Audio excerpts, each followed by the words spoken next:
po tayo sumayaw at umindak sa ating presensya ng ating Panginoon. Sabi nga po sa awiting ito, this is the day that the Lord has made. Do you believe that? Amen. Do you believe that? Amen. Amen. So if you believe, so we will rejoice and be glad in it. Amen? Sabi nga po, kung ano man po yung mga nakaraan, leave behind what happened yesterday because today there's a new thing happening. There's a good thing will happen. Amen? Do you believe that? Amen. So palakpakan po natin ang ating Panginoon na tayo po ay huwag po mahiya, umikot, mamayan, ating ang bawat isa. Hallelujah.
This is the day that you have made and we will rejoice. Okay, patuloy po tayong sumayaw sa presensya ng ating Panginoon.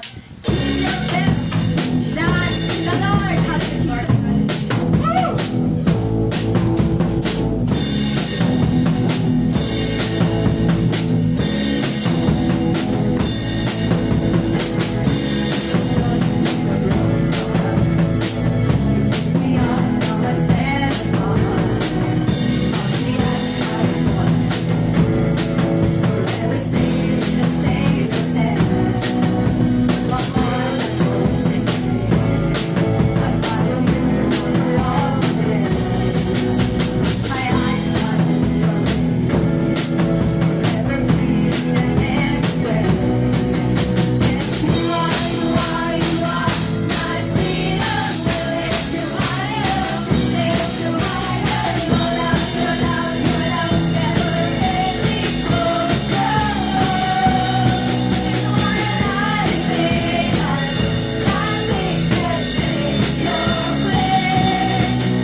run this race, oh God. Hallelujah, Jesus. Oh, hallelujah, Lord. Come in, church. Let us continue worship the Lord because His presence is here. Open your heart. Open your mouth, mind.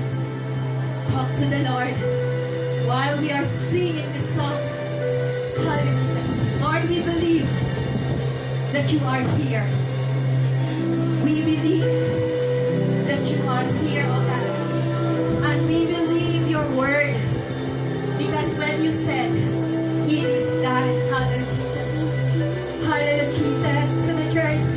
Lift up your hands. Praise the Lord. Feel the presence of the Lord. Don't allow today that you can go out, that you cannot experience the presence and the power of the Lord in this place. Come on, church. Just open your heart. Talk to the Lord. Because He is here. He is here. Hallelujah, Jesus. Hallelujah, Jesus.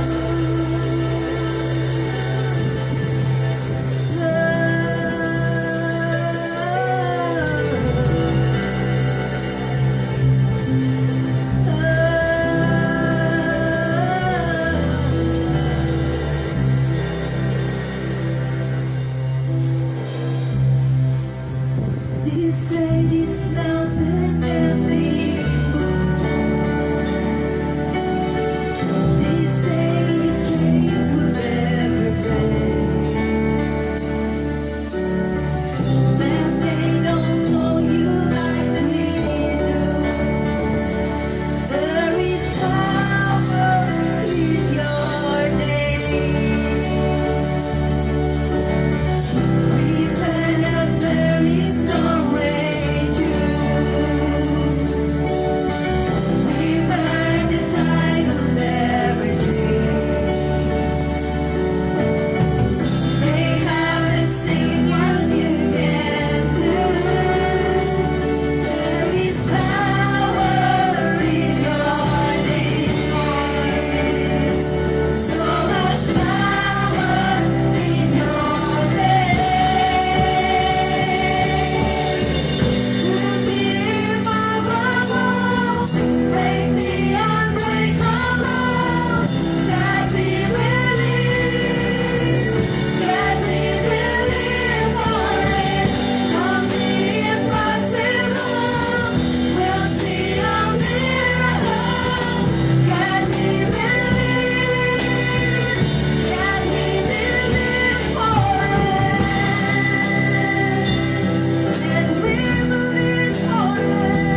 Jesus from the church. You said, I believe. You said, it is done. You said, I believe. From the church, let's declare. You said, it is done. You said.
And all the highest praises belong to you, God. Oh, hallelujah, Jesus. Thank you for your mighty power. Thank you for your mighty presence, oh God. Thank you, Holy Spirit, for being with us. Thank you for filling us, oh God. Hallelujah, Jesus. Thank you for feeling for our emptiness, oh God. Hallelujah, Jesus. Thank you for your power. Thank you for touching us, oh God. Hallelujah, Jesus. Hallelujah, Jesus. Thank you, oh God, for renewing our spirit. That because through this worship, oh God, we feel your presence. We feel your power, oh God. Hallelujah, Jesus. Thank you, Lord. Thank you, Jesus. Thank you, Jesus. Oh, thank you, Holy Spirit. Thank you for your mighty power, oh God. Hallelujah, Jesus. We believe, oh God, that our worship is not enough, oh God, to return for all the things that you have done to us, for your goodness, or for your faithfulness, oh God. Thank you, Lord, for your loving kindness to us. Thank you for using us, oh God. Thank you for our lives, oh God. Hallelujah, Jesus. Thank you for being with us always. Thank you for leading us, Holy Spirit. Hallelujah, Jesus. Thank you for the gift of life. Hallelujah, Jesus. Thank you, Jesus. And Lord, we continue praying to touch your people in this place. Hallelujah, Jesus. Some other maybe they are hunger and thirst. But Lord, I believe through my faith that you can move. Hallelujah, Jesus. You can move in their heart, confess in their heart, oh God. Hallelujah, Jesus. Whatever trials, whatever emptiness in their heart, you can feel them, oh God. You can feel them, you can lead them to your word, oh God. Hallelujah. To your presence, to your power. And we commend you, your Holy Spirit. Thank you, Lord. Thank you, Jesus. And Lord, all the glory, all the highest praises, all the thanksgiving, all the God belongs to you alone. Hallelujah, Jesus. Thank you, Lord. Thank you, Jesus. Amen and amen. Hallelujah. Glory to God. Amen. Hallelujah. Praise God. Praise the Lord. Let's continue in the presence of the Lord. We will pray. Father God, padayon namon dinalip up sa imo Ginoo ang mga kanakan mo, especially also this right now, Father God. You are the one who is in control. You are their keeper, O God. Bless them, O God. Protect them.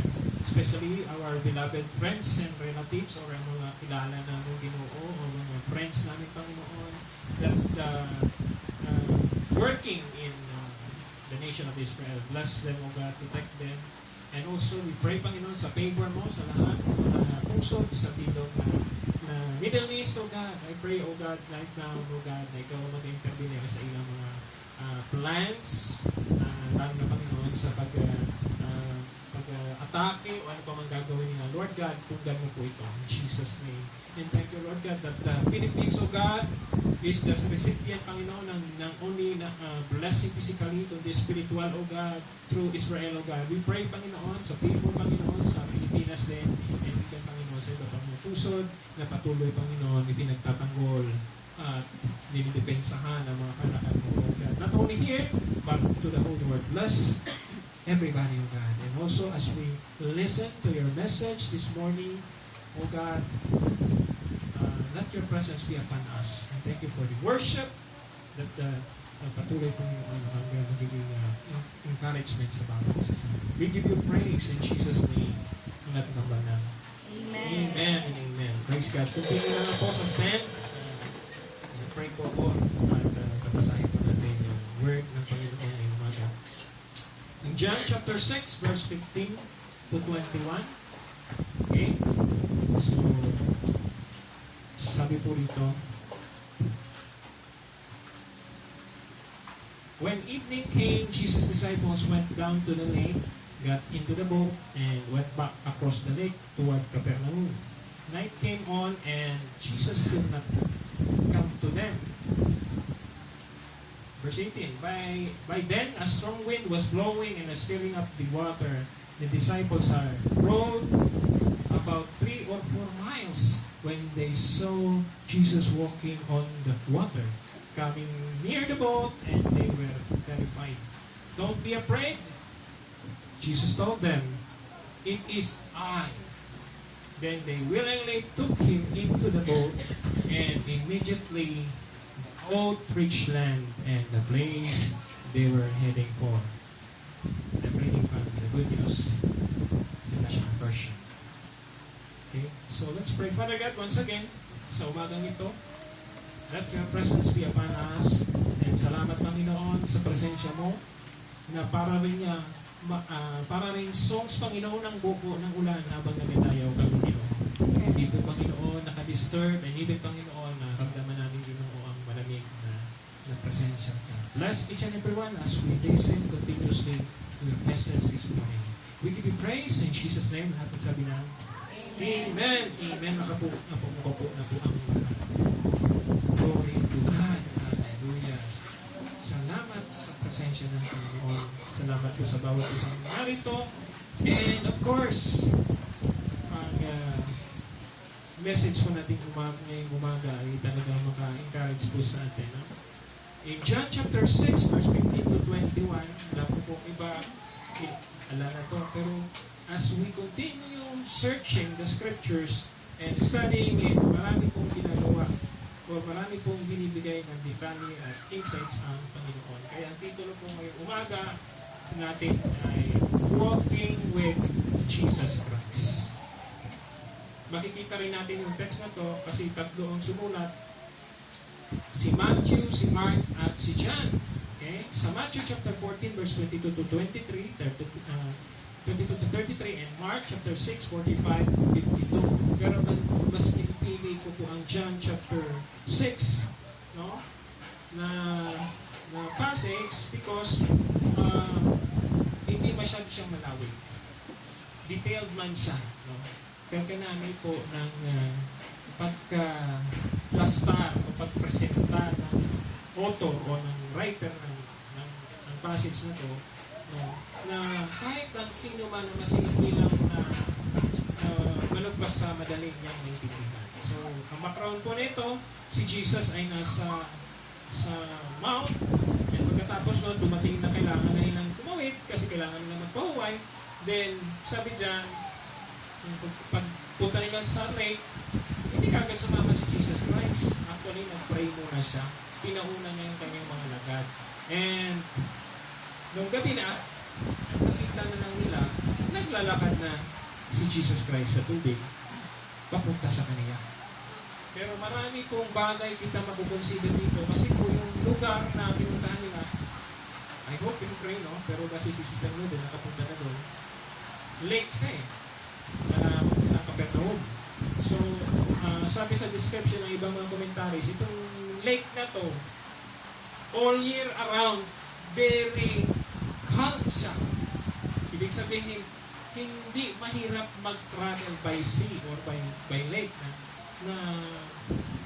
sa lake na to. Kaya lang, nung time na yon, talagang grabe ang tinatawag na current na kung saan bihasa na mga mangingisda at travel sa pamamagitan ng dagat ang mga disipulo. Pero sabi niya, ang tagal nilang makarating doon sa kabila. Ang tagal. Despite na nauna sila kay Jesus, halos maabtan na sila ni Jesus Christ na naglalakad lang. Hello? Imagine niyo po yun. Naglakad si Jesus sa tubig at halos maabutan na sila. Nasamantalang tinauna na sila ng Panginoon. Okay? Now, tingnan natin, akala natin milagro yung paglakad, pero grabe. At doon nila nung una, hindi nila makilala si Lord, pero sa huli, pakilala si Jesus. So, walking with Jesus. Sino mahilig dito may kasama laging chaperone? Wow, marami. Ba? Ibang hindi makakalakad pag walang kasama. Hindi pwedeng mag-isa. Salamat sa Lord kasi tayo pong lahat, especially ng mga narito, kaya natin mag-isa. Kasi meron dito. Kailangan may kasama talaga. No?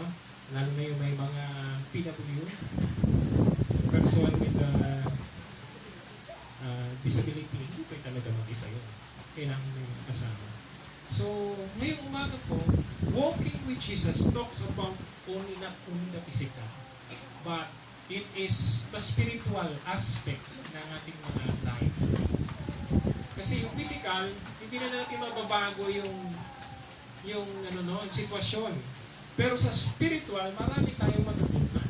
Walking with Jesus. Alam niyo po ba ang bawat isa sa atin naglalakad sa ating spiritual na journey? Amen? Kaya lang, nasa atin po din kung titigil tayo o magpapatuloy o babalik sa nakaraan. Amen? So may mga bagay tayong matututunan dito sa passage na to na makikita rin natin sa Matthew chapter 14 verse 22 to 33 and Mark chapter 6 45 and 52. Matingala ka mo, tatlong nag-write, tatlong nagsulat. Pero actually, hindi sila nag-istoryahan ay. Iba ang presentation ni Matthew, iba man ang presentation ni Mark, pero mas pinili ko po yung presentation ni John kasi mas mahapos yan. Nice. Mas may hindi ka ng tinatawag na common tao. Hindi mo masyadong kailangan na palaliman, pero nandun pa rin ang meat o yung laman ng message para sa atin. Amen? So, walking with Jesus, ang sabi niya po sa kanyang salita, if you want to be my disciple, come and take your cross. Grabe, no? Kung gusto pala nating maging disipulo ng Panginoon, kailangan nating pasanin ang ating mga cross. Ano ba yung pastor? Literal na cross? Hindi. No? It is responsibility. Being the tinatawag na disciple, being the son and daughter of the Most High God, the King of Kings and Lord of Lords. Amen? And of course, ginahambal ko sa mga kautoratan na nasa live stream, welcome po kayo at good morning. And ang ating titulo po is Walking with Jesus. May tatlong bagay na dapat kitang malaman dito. Una, no, walking with Jesus needs a sacrifice. Kasi po yung mga daanan na pinapadaanan ni Jesus sa atin, hindi sa katulad sa daanan na gusto ng iba na kailangan matinlo, kailangan mahapos, kinanglan, tatlo. Actually, doon po tayo tinitest ni Lord sa ating obedience na tinatawag. Yung response natin. Pag nakita ba natin yung daan sa pupuntahan natin sa Bible study, ay, mabunlay. Hindi na kong dadayon. Maraming aso. Kasi, makagat pa ako ng ating dokunan, no? Yun yung mga ilan sa mga bagay. Takla doon! Kabunlay, walang payo!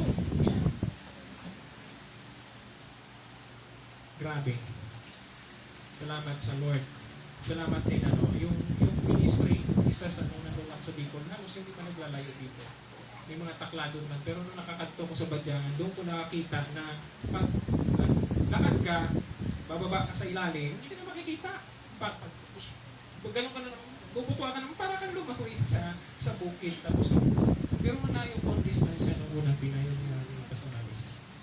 At babae pa siya. Madanlog pa. May mga bulong ko doon, nasa tunga ka ng katubuhan, ano ka na doon? Hindi ka na makita. Pero grabe man ang protection ni Lord. Amen? Sa atin po, may ginagawa si Lord sa atin. Kaya walking with Jesus, we need to sacrifice. Kinanyan ko na kasi yung amin kong, ano tawag siya? PowerPoint, walang, hindi sa uring. Kaya hindi mo mamimit na parang tayo sa isa. Nawin ko kumarong si Angel, minsan nakita ko siya dito. Parang pwede mo may plus na yun. So, tatlo ang nakita niyo. So, we need a sacrifice. So, if we want to follow Jesus Christ, there are things that we need to sacrifice. Nakikita nyo na po riyan. Una, our time with others. It involves your family. It involves your friends and relatives na kailangan natin silang pangapuglayan. Paano, Pastor? Kaya mo, pagsikapan natin na madala sila, isama natin maglakad papunta kay Kristo. Hello? Huwag natin silang iiwan. Huwag lang tayo naglalakad, amen?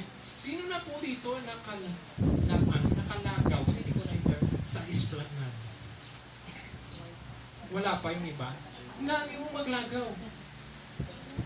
Ang palamuka mo, daw hindi ka gid masasatisfy. Kung ikaw lang mag-isa maglakad doon, lalakad.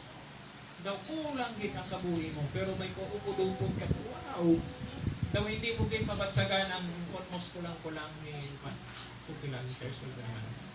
Mga 1.5 siguro, hindi lang mapalit.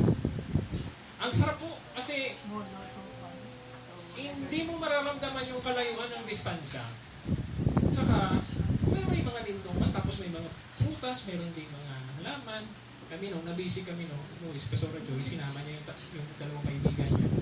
Naku, talaga naman, parang ayaw umalis nila. Pinabaya, muntik pang hindi na makalimutan yung isa na may susunduin pa sila. Dahil gusto nila mag-stay doon kasi there are no place. So, balik tayo po rito. When we walk with Jesus, akala natin minsan hapos lang. But it needs a sacrifice.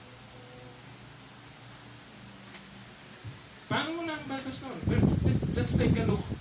Hindi ko na nilagay dyan. 16-17 lang. Pakibalik Sister Tintin.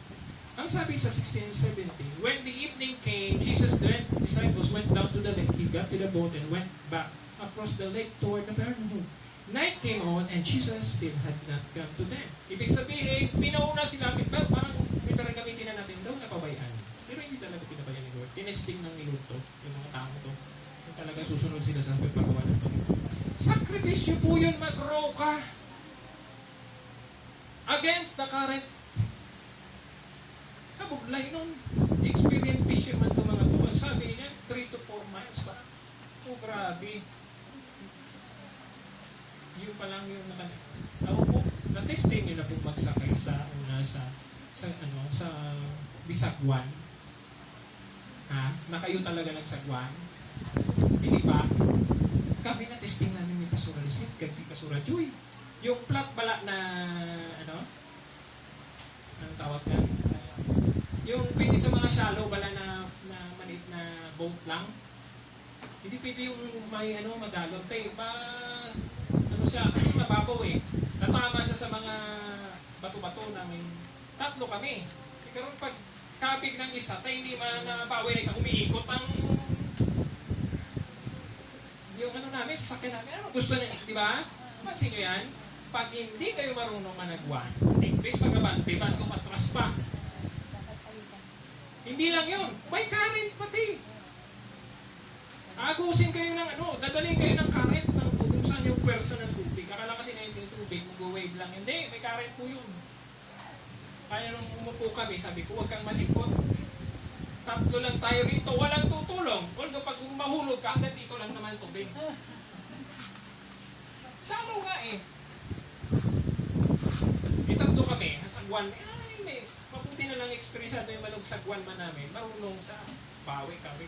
Nung umiikot na, sabi ko na, saan na tayo pupunta dito? Ikot-ikot na lang yung malapit lang naman yung pupuntahan namin. Kaya lang, kung gusto mo maligo ka agad, huwag ka na sumakay doon.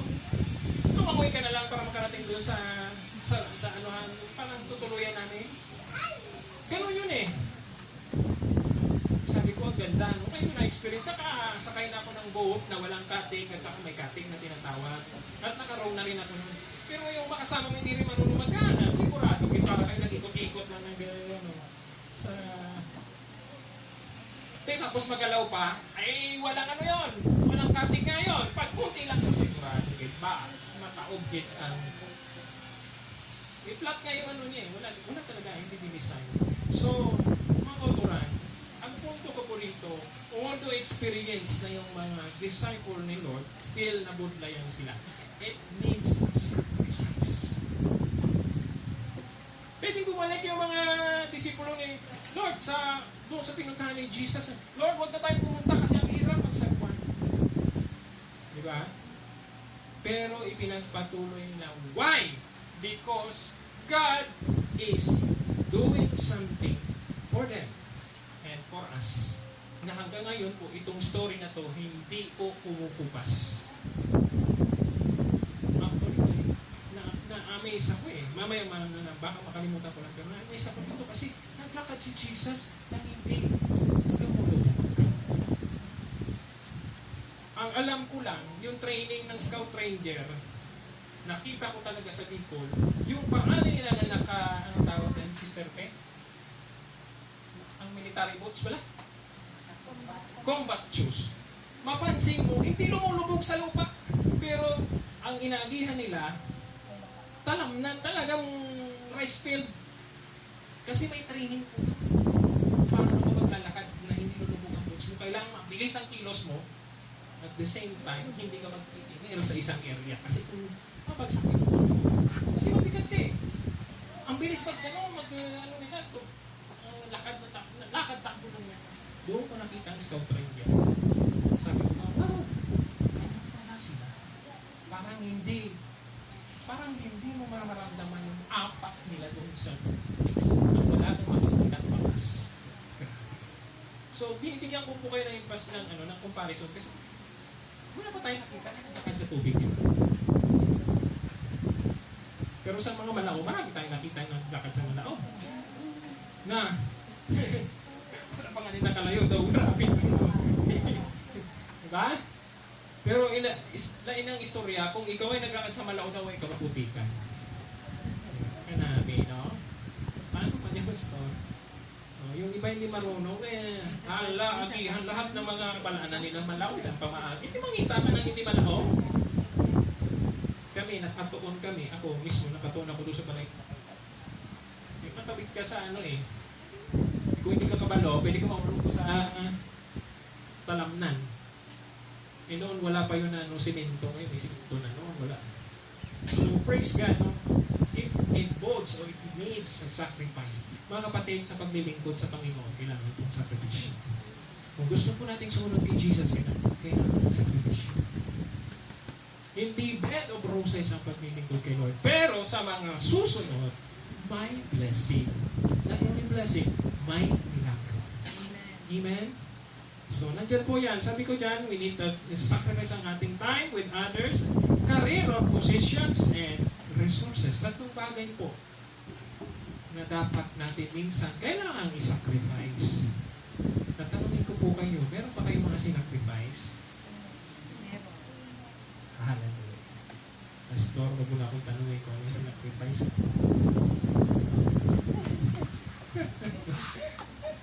Diba? Diba?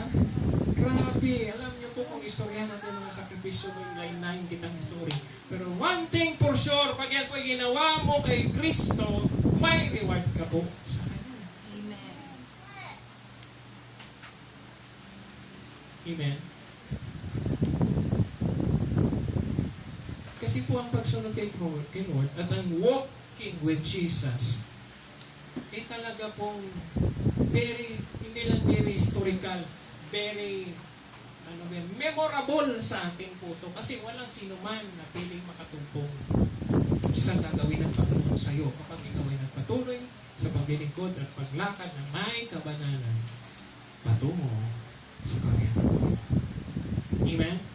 Walking with Jesus needs a sacrifice. Second is, do not be afraid of difficulties or hindrances. Be pace. At nilagyan ko na kagad dyan, every day. When we walk with Jesus, mayroon pong mga difficulties and hindrances that we face every day. Yung mga disipulo mismo, na-experience nila yung kapunglay, pag-row. Row your boat, gently on the stream. Okay lang yun. Stream yun eh. Pero yung dito, lake to.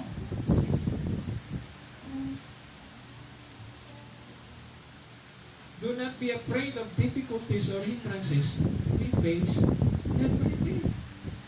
When we walk with Jesus, minsan may kailangan po nating, minsan kailangan nating daanan, may ma-experiencean, mga kapuglayan, sa paglakad, patungo sa kabubutuhan ng Panginoon. Amen? So, ang kailangan po natin sa verse 18 and 19, nakita po naman natin dyan, ang sabi sa verse 18 and 19, ay ito. there is a strong wind was blowing. Ang hirap maglakad kaya naman sa lubong sa hangin. Diba? And stirring up the water pa. Stirring up the water deep, deep. Kanta, no? So, talagang mahirap yun. May hangin pa eh. So, not only that, yung water. So, it represents difficulties and tinatawag na hindrances. Hindi ka talaga makapaglalakad ng mabilis mo kasi mayroon. May mga obstacle. So, mayroon tayong tatlong bagay na dapat gawin. Yan. Pag naglalakad nga, hindi pa makot-permit, malayo pa bala. Sige, nakakatko na Sister Mildred. Ha? Ano abi kung nilakad tayo? Nasa patio. Galing nagsakay tayo sa laman kay Sister Faye. So, kailangan natin ng tatlong bagay. Be patient, be flexible, and be resilient. Ano itong tatlong bahagi na no? Do not be afraid of the difficulties or the hindrances we face every day. Because when you are being born again, when you are being a disciple of Jesus, when you will become friends of Jesus, you will face difficulties. Eh, may kaaway si Jesus, kaaway mo rin yun. Amen? Di may difficulties at may hindrances. Eh, kung kaaway ka ni Jesus, delikado yun. Hindi ka friend niya. You are enemy. So, be patient. Naalala ko nung pag may nagtanong, pag malayo pa, sabi niya, nandiyan lang. Diyan lang. Lapit lang ah. Lapit lang. Yung totoo niya, lapit lang. Layo pa, lapit lang. Lapit na lang. O, di ba? Na-experience kayo, mamangkot ka mo, pag pamangitao niya balay. Lapit lang ah. Oo, lapit lang. Yung palang lapit na, sobrang dulas 2 kilometro pang lapit niya. Lapit na yan sa iyo. Be patient. Sino po dito ang gusto mag-give up? Kasi wala akong nababatong eh. Wala akong nakikita ng blessing. Pero I tell you, Jesus can reward you if you walk patiently with Him. Amen. Be flexible. Anong po be flexible? Balaan mo na bukid ang katuan mo, naka-heels ka pa.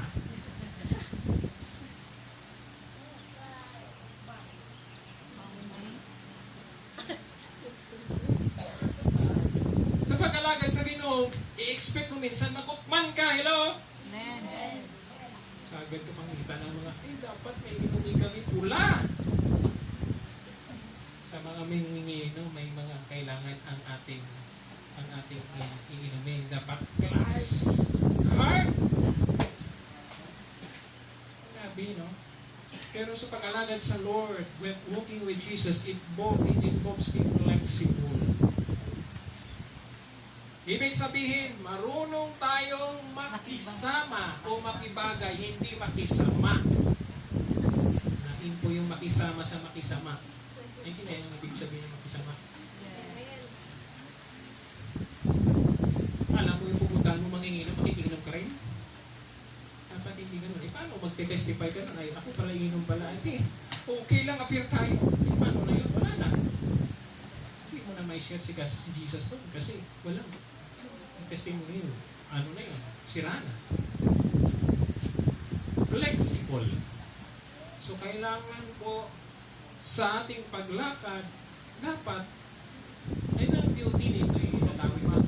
Si Jesus pala, napansin nyo, marunong siya makibagay sa mga tao na kanyang pupuntahan. Amen? Kung ang kausap niya ay matalino, ay talagang talaga makikita mo yung katalinuhan ni Lord. Pero kung ang kausap niya ay simple man, simple rin sa kausap. Kaya nga nung kin-question siya ng Pharisee, binalik niya yung question, mas malalim pa. Sabi niya, Ginoo, sino ba talaga makakapasok sa ginharian ng Diyos? Ni-remind niya yun anong reminder niya? Sabi niya gano'n, kung kayo'y maging kasing tulad ng attitude ng bata, kayo ang pinagaharian ng Diyos. Diba? Akala kasi nung teacher ng law, masisilaw niya o natitempt niya si Jesus na magsalita ng mali o ng against authority. Hindi niya alam, mas magaling na kanina. Kaya si Jesus po, he never afraid of difficulties and hindrances. We praise every day. Imagine mo, kulang sa tulog. Basahin niyo po ang gospel, kulang lagi si Jesus ng tulog. Bakit? Minsan matutulog na siya ng gabi, kailangan mo pa mag-wake up ng 4 o'clock in the morning. Hello? Kasi may devotion siya personal. Eh kung 5 o'clock na siya, hindi sigurado ubos na yung oras eh. Flexible. Hindi lang si Jesus ang flexible nito, pati yung mga disciples flexible. Amen. At sa atin po, it demands man sa atin maging flexible kita. Amen? Dapat matuto tayong makibagay, lalo na kung sa paglilingkod sa Panginoon, dapat marunong tayo makibagay. Hindi dapat kita yung pakikibagayan. Tayo ang makibagay. Halimbawa, alam naman natin na pupunta natin talagang medyo kinakapos sa buhay, no? Huwag na natin kailangan na kung pwede pa lang, kung may pwede tayong madala, pwede tayo pang dala eh. Amen? At kung anong inihanda, balinghoy man dito ang balinghoy. Nakakain naman kayo ng balinghoy, no? Diba? Kung araw-araw balinghoy, okay lang. Yung mga bata kayo makagwanta ang balinghoy na gano'n. Kaya po, inagihan mo, araw-araw talaga, wala kami pagkain. Hindi, balinghoy. O, diba? Una, umaga, asukal. Pagdating ng tanghali kasi naman, diba? Okay yun. Pagkahapon, bagoong. Flexible. So, dapat ito mga kapatid, no, ang ating pong buhay, dapat nandoon tayo sa kalooban ng Panginoon, at kung maabutin naman natin ng iba, dapat yung ating tinatawag na standards, hindi naman bababa. Hindi natin pakawanuun ng standards natin para lang ma-reach out sa kanila, ma-reach out sila to the point na isa-sacrifice natin ang pagiging natin disciple natin. Do not be afraid of difficulties or hindrances. Ang resilient, ang pagiging resilient, yung capable na makabounce back. Nagkamali ka, hindi ka natawad sa Lord. Pero wag mo nang ulitin yung ginawa mo, hindi pa ulit. Parang yung kanta ni Randy Santiago, paikot-ikot. Wala nang pinupuntang kasi umiikot na. Be resilient. Amen? So, sa atin pong paglilingkod, ang capability ng pagiging resilient, makikita po yan na kahit anong pangyayari ang mga nangyayari, still, gumagawa tayo ng paraan na magkaroon ng tinatawag na progress. Improvement. Amen. Upgrade. Anything para makabulig sa pag-alagad sa Ginoo. Walking with Jesus. At tanongin ko po kayo bago ko idalhin sa ikatlo. Mabilis bang maglakad siya?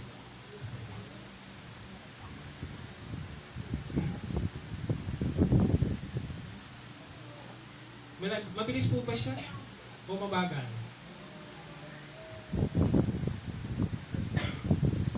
Literally, physically, hindi natin alam na maglakad si Lord. Pero ang sabi niya po dyan, hindi ko kayo kailanman iiwan ni bababayan. So, ibig sabihin, naglalakad si Lord, sinasabayan kanya. Hindi kanya iniiwan at hindi siya nagpapahuli sa'yo. Kaya lang, tayo gustong mahuli. Minsan, gusto natin siya. Tayo ang mauna. Hello? Yun po ang problema. Walking with Jesus needs to be do not be afraid. We need kumbaga, kung pwede pa lang, magpataon-taon ko na kaputayan. Amen? Ikatlo, walking with Jesus means to obey God's voice. Verse 20-21. Ang bal po rito sa verse 20-21, ang ganda ng pagkaano. Don't be afraid, Jesus told them. It is I. They willingly took him into the boat, and immediately the boat reached land and the place where they lived. Alam niyo po ba, sinasabi ni Lord sa iyo at sa akin, huwag kang magulumihanan. Hindi na marunong Tagalog. Ang magulumihanan, do not be afraid. Sa iba pang term, huwag kang mamalisa. Sa pakikinig po ng mensahe ng Panginoon, yung tinatawag na boses ni Lord, araw-araw po may mensahe siya para sa iyo at sa akin. Saan po ba nakikita yung pastor? Hindi yung nakikita, binabasa yun at pinapakinggan. Asan pa yung mensahe na yun? Ayun, hawak-hawak mo na minsan pinapabayaan mo lang. Minsan nilalagay mo lang sa higad-higad. Ang Biblia po, ang mensahe ng Panginoon. Yan po ang boses. We need to be carefully listen and obey the instructions given by God to our spiritual representative.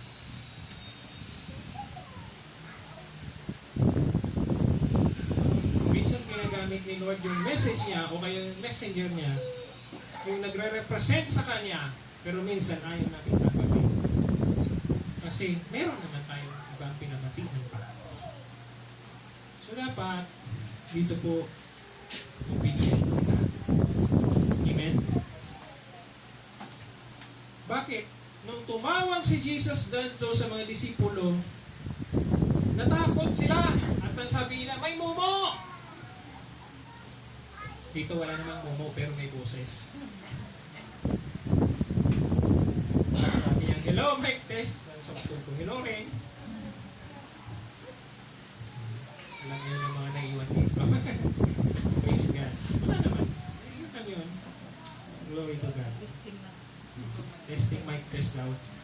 So, we need to be careful, carefully listen and obey the instruction given by God to our spiritual representative. So, yung mga messenger ng Lord.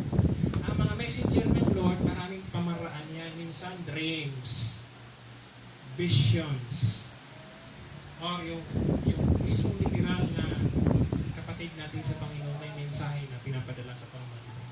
Yan po ang mga representative ng Panginoon. Amen. Hala po natin kasi si representative nakabarong, naka-knock, neck, and hakot, and tie. Minsan ang kailangan po ang mensahe ng Panginoon doon mismo nagagaling sa Biblia. Do not be afraid to take the risk.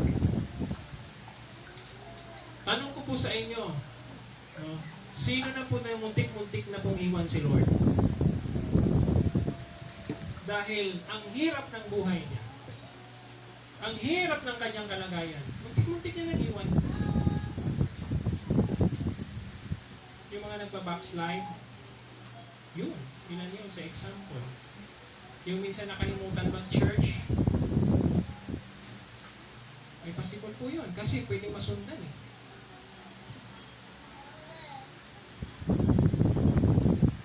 Bakit ipagpapalit mo yung Sunday? Sunday na nga lang yun eh. Yun na lang yung hinihingi ni Lord eh. Ibibigay mo ba doon sa away minsan ng Panginoon? O diba? 6 na araw na binigay sa atin ito eh. Inuras na nga lang pag Sunday.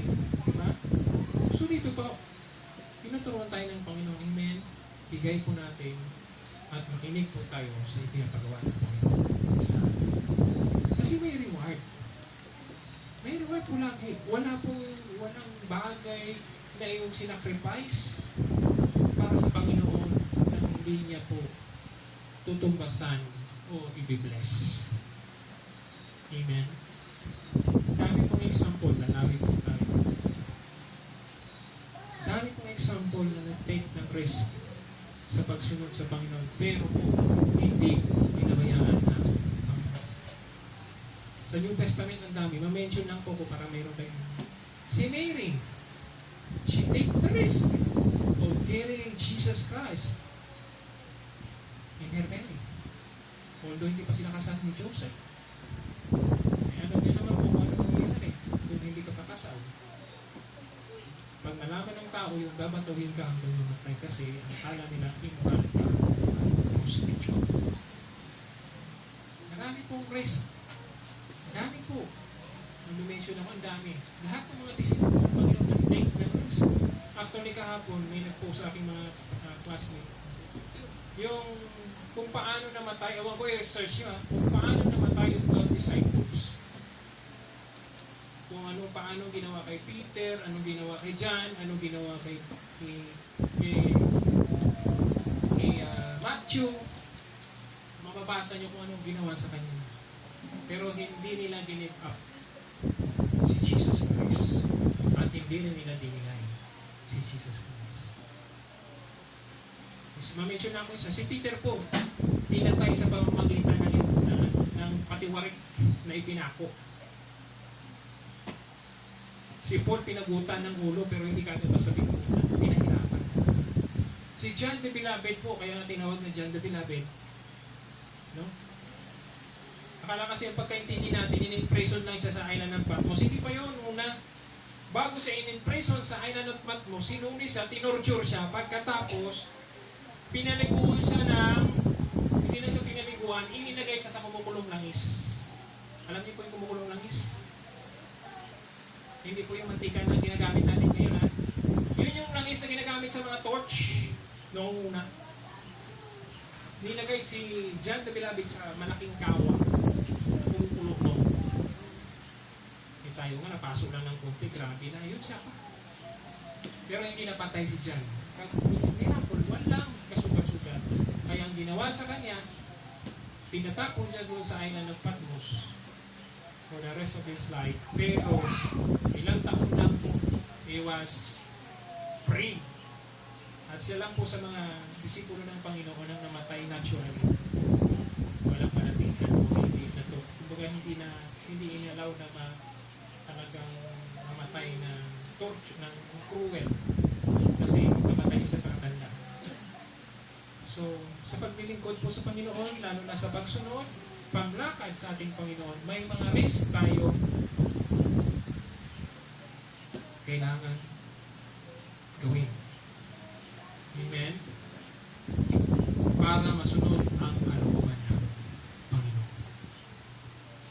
Tanong ko po sa inyo, mahapos ba makasamang na maglakad ng Panginoon? Mahapos ba? Hello? Hindi. Ito po hindi. Pero ang kagandahan o ang beauty po na makasamang maglakad. Kasi ang kasamang maglakad ay ang King of Kings and Lord of Lords, ang may-ari ng lahat ng bagay sa mundo. Tayo nga, grabe na ang kilig, makakita ng tayo ang kilala natin ng artista. Or makadaupang palad mo ng isang politiko. Mamaya, ito, pray natin ang wala magupunta. Diba? Grabe ang papicture ng iba kahit hindi niya kilala, basta politiko lang. Dikit na, okay na yan, kahit hindi ako yun. Pero dito, walking with Jesus. Pasama ka sa parada. Amen. Hallelujah. Ang sumasaludo sa iyo, hindi si Pastor. Ang sumasaludo sa iyo, mga angeles ng Panginoon. Di ba maganda yun? Well done, good and faithful servant. Eh kasi na-endure mo yung hardship, na-endure mo yung mga difficulties sa mga ano. Di ba? Pagdating doon sa Bema Judgment, sinatawag ng rewarding, dito na sa ilalim, nagkakaroon ng tribulation, doon, Bema Judgment sa taas. Grabe. Grabe siguro. Basta na-enjoy natin ang hardship. So, conclusion.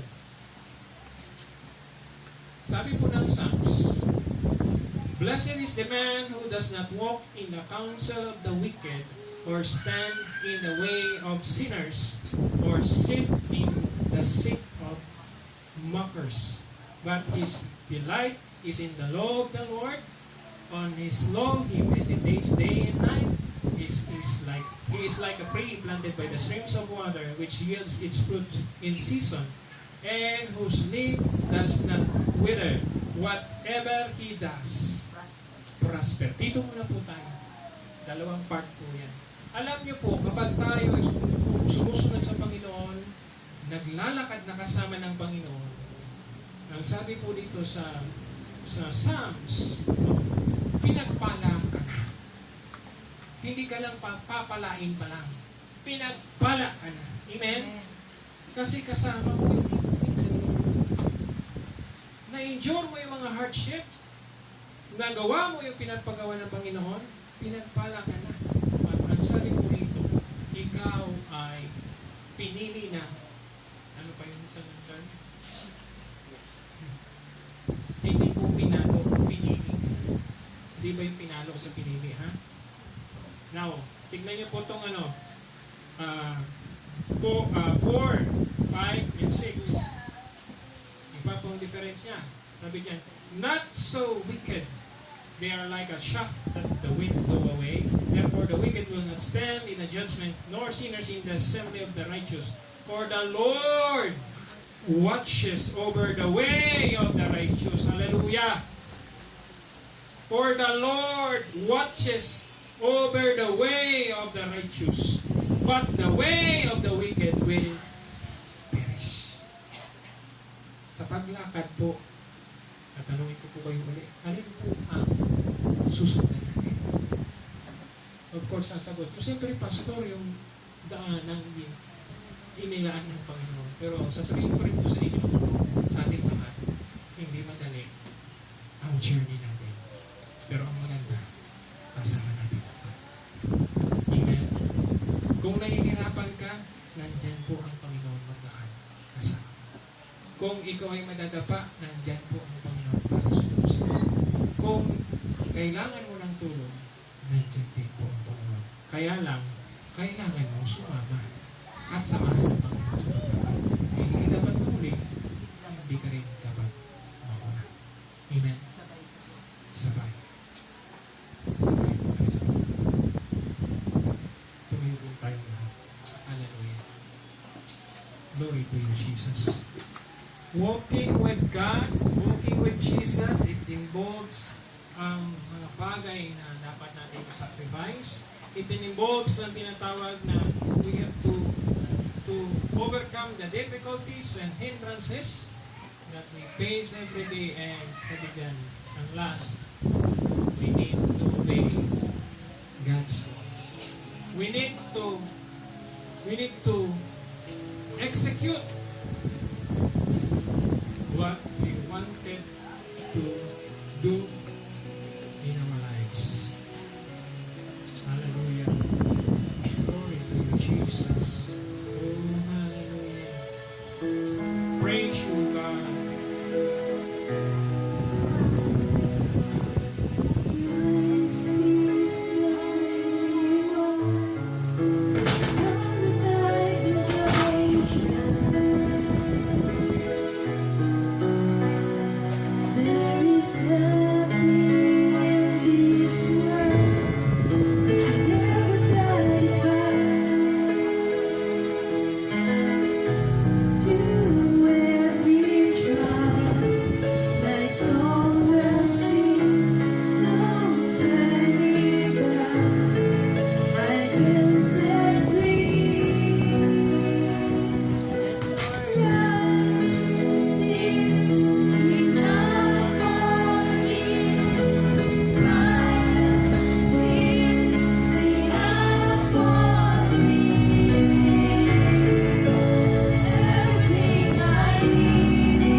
when we walk with Jesus, everything will be fine.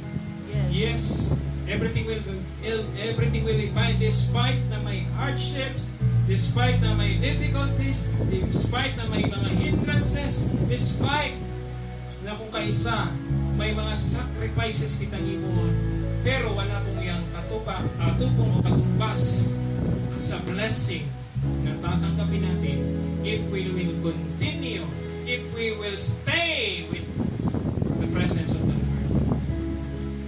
If we will stay our life obeying His will, doing His commands. Lahat po ng bagay na ating pong sinakripisyo po, hindi po mawawala ang kabuluhan pag ito po inilagak natin, inilaan natin sa Panginoon. Hallelujah. Tulad po ng conclusion natin, ang isang tinatawag na matuwid na tao, ang kanyang daraanan, hinahawi ng Panginoon. Pero sa isang masamang tao, ang nakahanda po ay parusa. At tinatawag na kasawian sa buhay. Walking with Jesus is really amazing. Hallelujah. Wala na po tayong mahihigit. Wala na tayong mahihigit. Wala nang ihigit pa sa experience ang makasama ang Panginoon sa ating paglakad. Patuloy kasama sa Kanya hanggang sa muli niyang pagbabalik. Napakasarap po natin. Hindi lang po istorya, kundi ito po ay totoo. Kasi mismo makikita natin at makakausap ng personal ang ating Panginoon ng mukhaan. Pero kung hindi po tayo magpapatuloy, hindi natin ma-experience po ang lahat ng mga pangako niya na binitawan mula pa doon sa cross ng Kalbaryo hanggang doon sa time na siya po ay nagkayak at muling babalik. Ang challenge ko po yan mga kapatid, if you want mo, o ngayon mo palang narinig to, if you want to walk with Jesus Christ, if you want to experience His blessing, the only thing you need, first and foremost, you have to accept that you need Him. You need to accept that you are sinners and you need a Savior. And then if you confess your sins, He is faithful to forgive you. He is faithful to receive you. He is faithful to kalimutan ang lahat ng nakaraan mo. Patawarin at tinisin ang lahat ng nakaraan mo. Ang kailangan mo lang gawin, tanggapin sa ng bilang Panginoon at tagapagligtas ng iyong buhay at kilalanin sa Diyos ng iyong buhay. At sa pamagitan nun, malaya ka na at makakasama mo na sa paglakad ang ating Panginoon. Sa mga narito naman po, matagal na naglilingkod sa Panginoon, don't give up. Don't give up. Huwag niyo pong iiwanan. Huwag niyo rin pong tawag dyan, i-attempt mag-turn away sa Panginoon. Sometimes kung kaysa kailangan po na tayo dumaan sa tinatawag na kabutayan para lang maranasan o ma-experience natin ang tinatawag na kaginawaan kasama ang pagkakabili ng Panginoon. Maaaring po minsan nagsasabi po kayo, parang ang tagal pang dumating ni Lord. Para ngayon namin na-experience na yung tinatawag na kahirapan, yung tribulation. Pero ang totoo po, malapit na pong dumating ang Panginoon. At walang katumbas na kaligayahan ang mga sakripisyo na nangyayari sa atin ngayon kung magpapatuloy tayo sa paglingkod sa Panginoon. Paglakad na may katuwiran at kabanalan. Yun po ang hinihingi ng Lord sa ating lahat. Yun po ang gusto niyang mangyari sa bawat isa sa atin. Magpatuloy tayo na matuwid na magtumakan na may kabanalan sa harapan ng Panginoon. Hallelujah. Lord, sa umaga po ito, nagpapasalamat po ko sa iyo sa tatong bagay na ginawa mo sa ating ngayong umaga. Pinakilala mo noon nga sa paglakad namin noon, Diyos, hindi mo kami iniwan, ipabayaan. Pangalawa, Lord, hindi Hindi namin kailangan, Panginoon, maglakad na nag-iisa sapagkat kasama ka namin. Pangatlo, Lord, kailangan namin laging sumama sa iyo. Hindi dapat kami mahuli, hindi rin kami dapat mahuli. Sapagkat pagka nakasama ka namin lagi, lahat ng aming madaranan, mayroong tinatawag na kaginawa. Meron pong mangyayaring milagro. Hallelujah.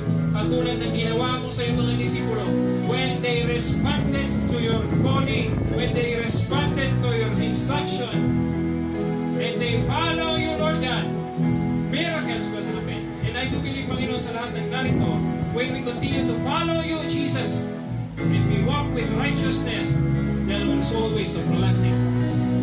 Father God, I pray to each and every one, Panginoon, papaguran mo ang bawat isa sa mga hardships, sa mga trials, sa mga hindrances na tinatubang nila kung kaisa.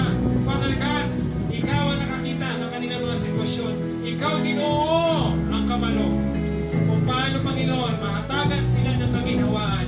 Ikaw ka, Lord, ang para, Panginoon, masustain ang ilang mga kinanglanon. I pray right now, Lord God, blessing upon blessing to each and every one. And I pray, Panginoon, protection and favor to all of us, O God. Na ang kaaway, Panginoon,